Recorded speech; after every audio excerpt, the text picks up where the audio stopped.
Hello and welcome to this third day of the Glass Academy faculty training in association with ASIC on computational methodologies for facade optimization and glass selection by architect Anurag Biswas.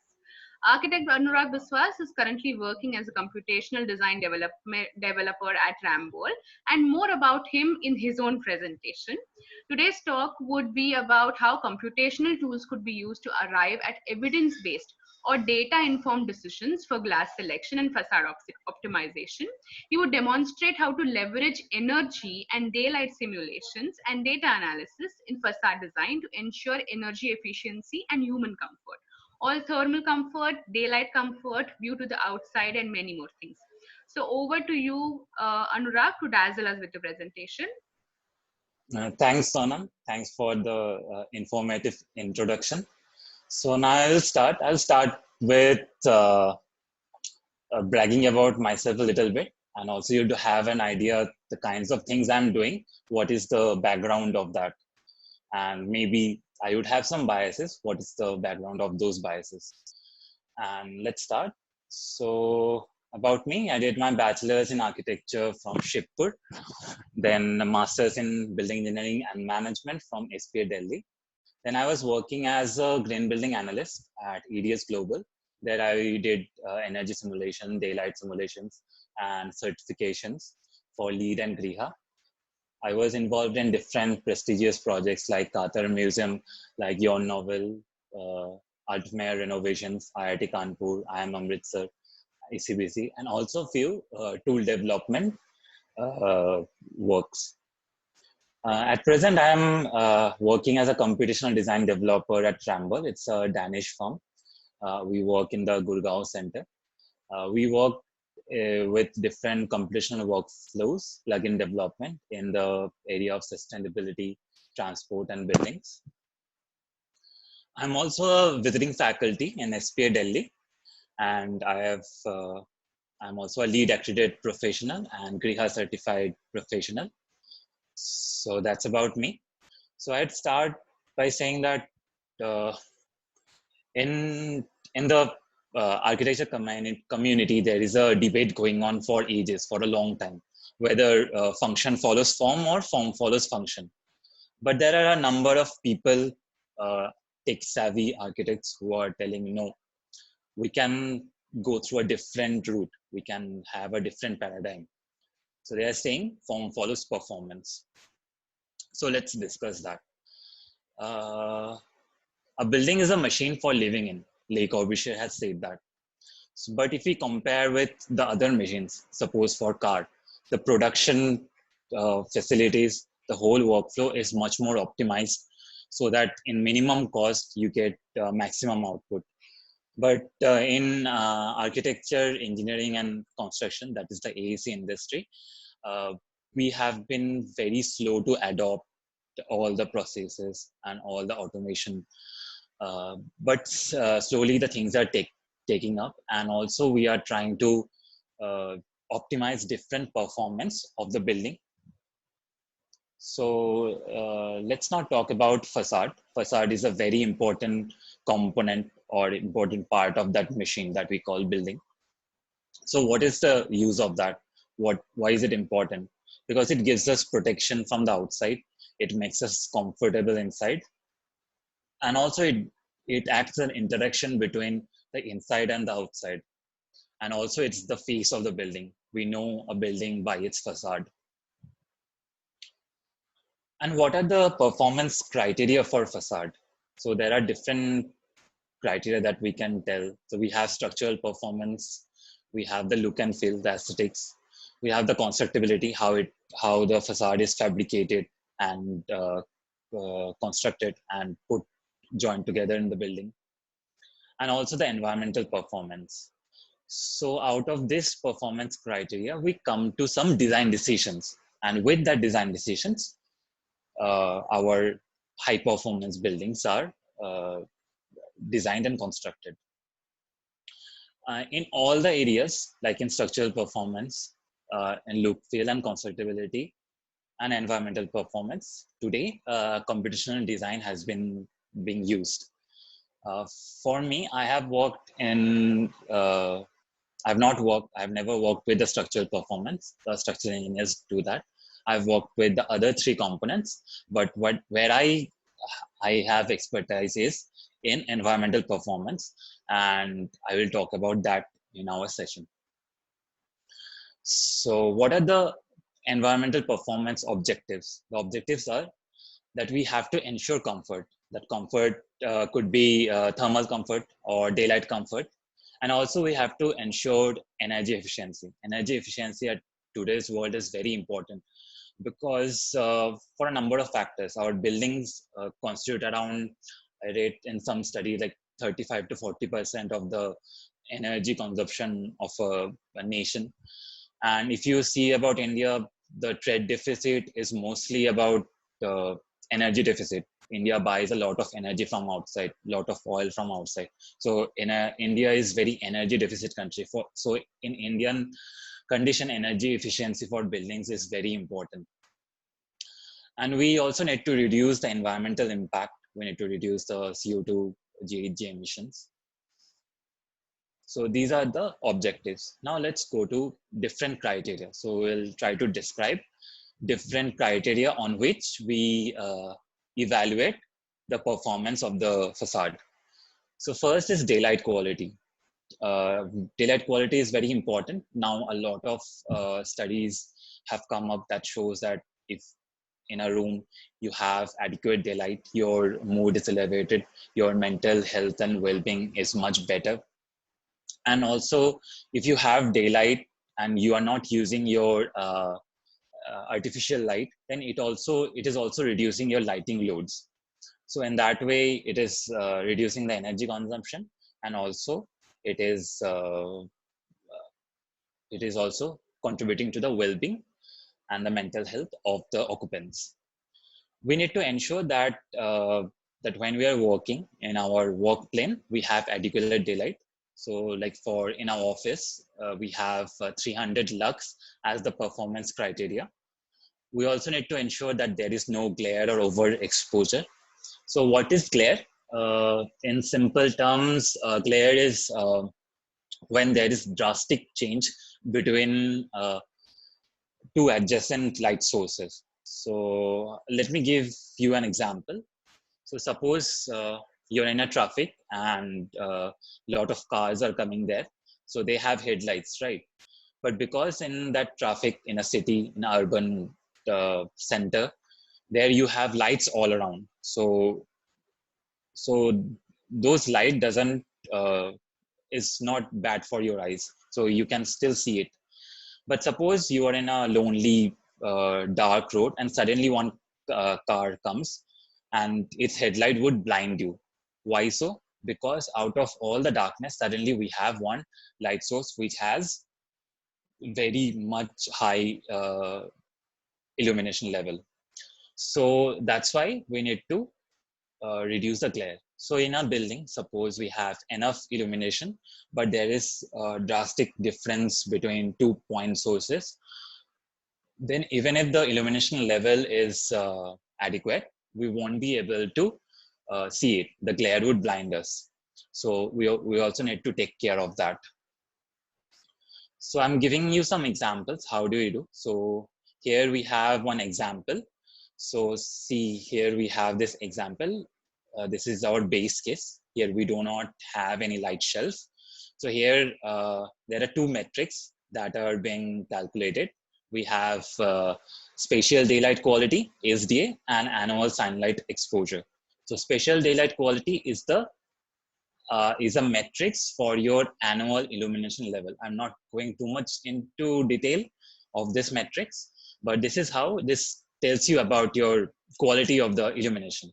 And this annual sunlight exposure, this gives an idea of glare. This is not your glare exactly, but it gives you an idea about will there be a glare or overexposure to the sun.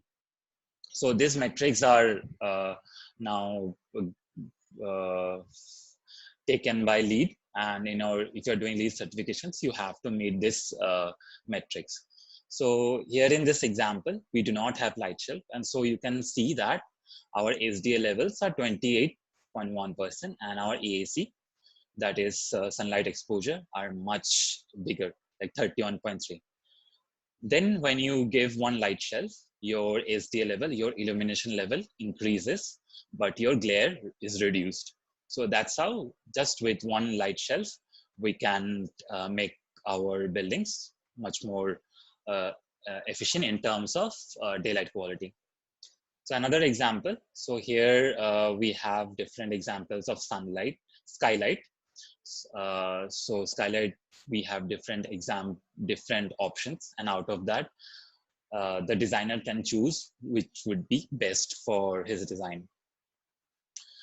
Then we have another example where there are different kinds of facade patterns, and these are design criteria evaluations. We have UDI value, that is another metrics, useful daylight illuminance. And from here, we can compare and know which of the options are performing better. There is another example, another example. Here we have two kinds of facade and two kinds of glare. So as you can see, so we have this much difference. So in this way, we can understand what is the glare performance of our building. So we have this daylight glare probability. This is has a short term called DGP. DGP values tells what is your glare. Then we come to view to the outside. View to the outside is also very important because uh, a number of research that is going on now recently, many more research are going with CMU and Berkeley, which tells the which are researching on the psychology of human beings when they have view to the outside. When through their windows they can see outside, and that by intuition we already know that it actually helps us. It's good for our well-being. So view to the outside is also important. If you talk about your real estate for office spaces, if you have view to the outside, the prices goes up in that way. So we have two options, like without box for 3 orientation and with box window for 3 orientation. So here you can see with box window, our view to the outside is much less. So these are just examples. In real life scenario, we would have a little bit more complicated scenarios. And also the energy performance of the building is important. So we know energy efficiency is important. We also need to ensure thermal comfort. We need to ensure that the people who are residing in the building are comfortable enough. And if we make sure that energy load of the building is much less, that decreases our annual electricity bills. So each year we would be having one saving. And also because the energy load is much less, our HVAC equipment capex, that is capital expenditure, would also be less. So in here we can see one energy analysis for one shading screen openness. So this talks about the peak cooling loads. So there are different options. So different options about the horizontal shading and SHGC. So these are options, and the performance we get with this EPI. EPI is, EPI, not EPI. Here we are getting the energy loads. So through this graph, we can understand out of number of options, which option would be the best suitable for our case. So we had been doing this kind of environmental analysis for ages. We would just draw it. But the problem with this kind of analysis was it was not backed by real data. You could just shift your line little bit and maybe it would suit your design. But when it would get built, there is no provision for errors. It has to be built right the first time. So we need to make sure that our design options, our design decisions are backed by data and are evidence-based. So that's why we need data we need to collate data to inform our designs. So as you can see, this is the Tower of Shadows in Chandigarh. It was built by Le Corbusier. Before building Chandigarh, so he built this one, and he studied uh, the shadow of this building, and from that shadow, whatever the outputs he got, he used those in designing his buildings throughout Chandigarh. And also you can see that we have this vernacular architecture which has evolved through trials and errors. But uh, for in today's case, we are building so many buildings. There is no provision for trial and errors. There are no way that we can build full scale models. So we have what we do. We have to build some simulation and models and do some analysis to predict its performance. So we do simulation and analysis, and from there we get some accurate data, and that accurate data gives us our optimum design. So if we do it for just one option for the building, so that's quite easy, quite straightforward. But if you're doing for multiple options, because we see that there are so many performance criteria, and out of that, there could be so many design options. So if we want to take care of each and every parameters, it becomes really difficult to do it one by one. So this is one kind of one's analysis where 5,000 simulations were done. So we have different factors like infiltration, U factor of the window, ventilations, heat capacity. Then, sorry, this one was U factor of the wall. This one was U factor of the window. Then this is side fins. This is SHGC, reflectance, solar panels, then wind fact ratio, that is WWR, wall window ratio. And then we get our performance factors here. We have the energy and we have the daylight. So out of this, we can understand that how our uh, which options would be good for us. But to do all the analysis one by one, to do 5,000 simulations one by one is next to impossible. So that's why we use things like automation and coding. And we use scripting languages like Python, C Sharp, and visual programming languages like Grasshopper and Dynamo. Now, you might say that why don't we build one robust software that can do everything? But the thing is that there are so many parameters and there are so many options that there is no one simple solution. So one software cannot do. And each building, each project gives new challenges that you cannot uh, do through a software. So that's why we have to go into computational design. That's why we use scripting languages to do this kind of analysis. So now let's talk about glass selection. So we have three major parameters of glass that we take into account. So we have this U value, we have SHGC, and we have transmissivity, transmittance of the glass. So U value tells what would be the conduction of the heat. So we would want the lower U value, lower the U value, lower the energy loads. And for SHGC, it talks about the heat gain through window. So basically, we have three ways how heat transfers: radiation, convection, and conduction.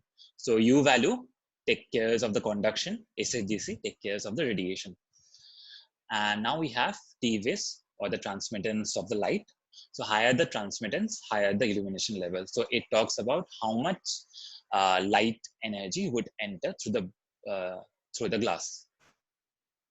So what we would want in our design is we would want to have less U value, less SHGC, but higher transmittance. But there is a problem with that. So what are the problems? The problem is the way the materials are being manufactured. If you decrease the SHGC, your transmittance also increases. So basically what SHGC does is it blocks the solar energy, and what transmittance does, it gets the light energy inside. So the glass manufacturers have to be very efficient in a way how they build the high performance glass. So glass manufacturers like Saint Gobain, so that's why they have created some high performance glass which are though they have very low SHGC and U value, then also they have high transmittance. But as you go towards more high performance, your cost also increase. So also in our analysis, you have to take care of the cost. So when you're doing cost optimization, computational tools also become very useful. Suppose for 5,000 simulations that you are doing, you just increase one parameter of the cost of each of the glass, and then you do the simulations, and then you can understand, okay, so these would be my cost. And maybe the client or the designer, then he would see, okay, my best option would be very costly for me, but my second or my third option could be not that great, but still we can go with it. It would give us adequate performance. So in that way, we can use. So after we have finalized what would be our values of the glass through different analysis and simulations, so then we select from this chart that this chart is, I think, by Saint Gobain only. So you'd have this chart, and here you can select which glass would go for you. So most of the times you won't get the exact one, so you would get somewhat close to that.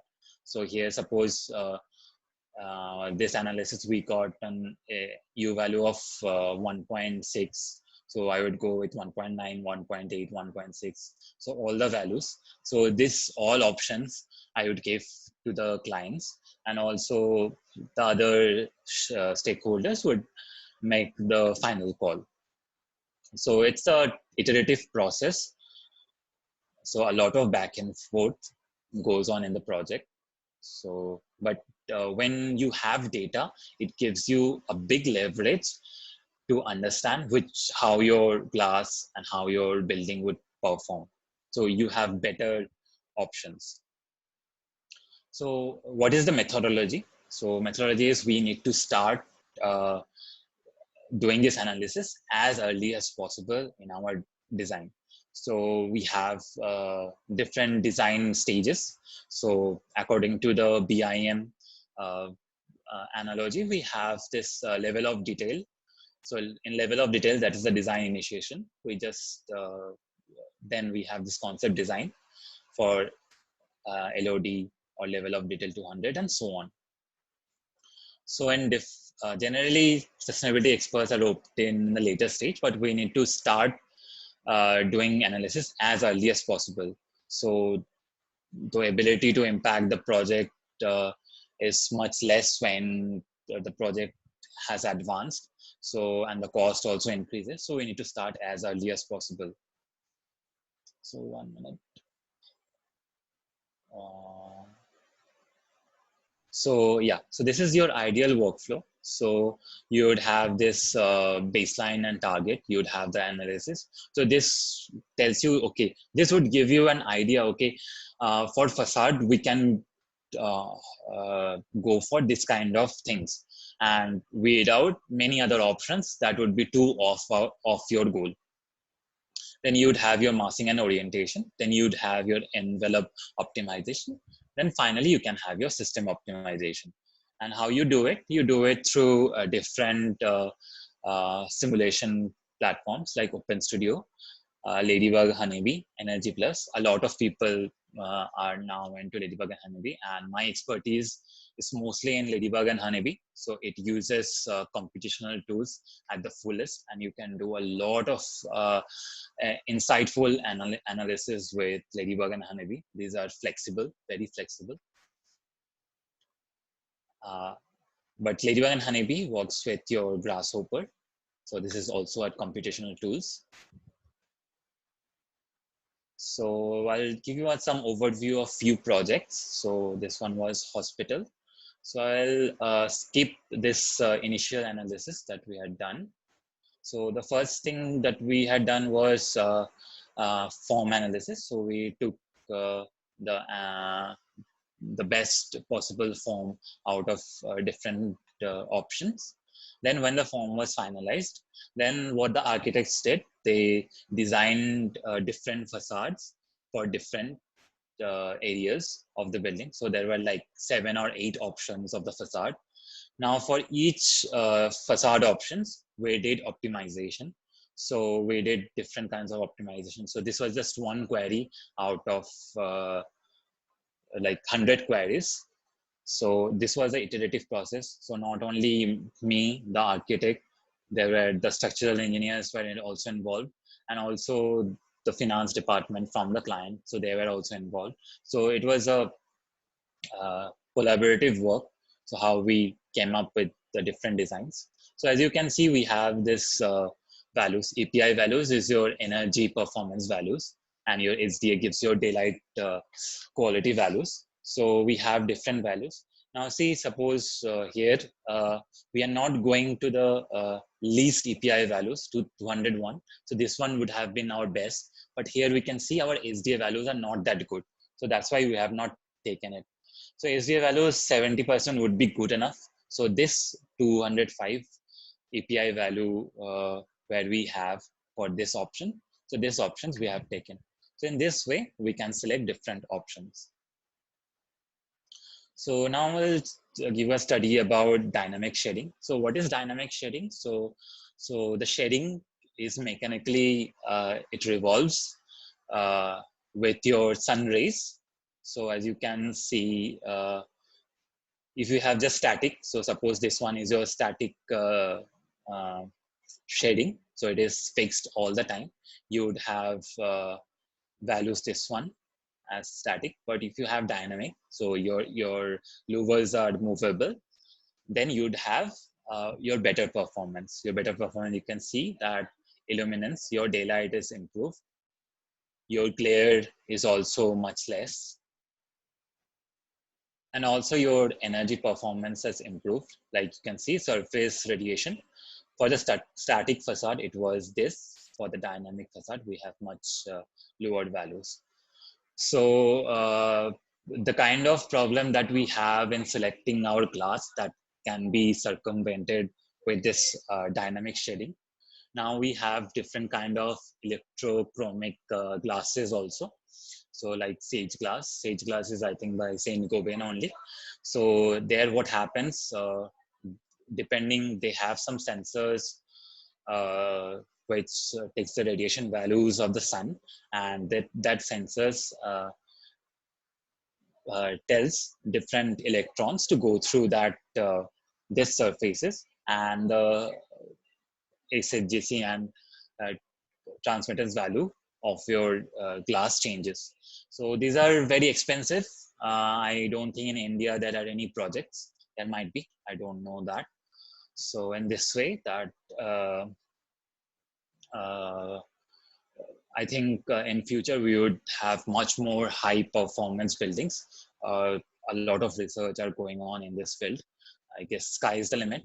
So I hope through my presentation, it was a very brief presentation. I have not gone deep into many of the aspects, but I hope it would give many of you guys a little bit interest of what kind of things that could happen, and maybe many of you would uh, apply that in your design or do some research regarding that. So that's all, guys. That was my time. So if you want to contact me, you can contact me through LinkedIn, or I'm also have one research institute, dopex.studio. It's just a small studio. So we take some research works regarding computational design through that. You can reach me through Instagram, dopex.studio, and through my mail ID, dopexstudio@gmail.com. So thank you. Thank you, Isage, and thank you, Saint Govind, for giving me this opportunity. So that's all.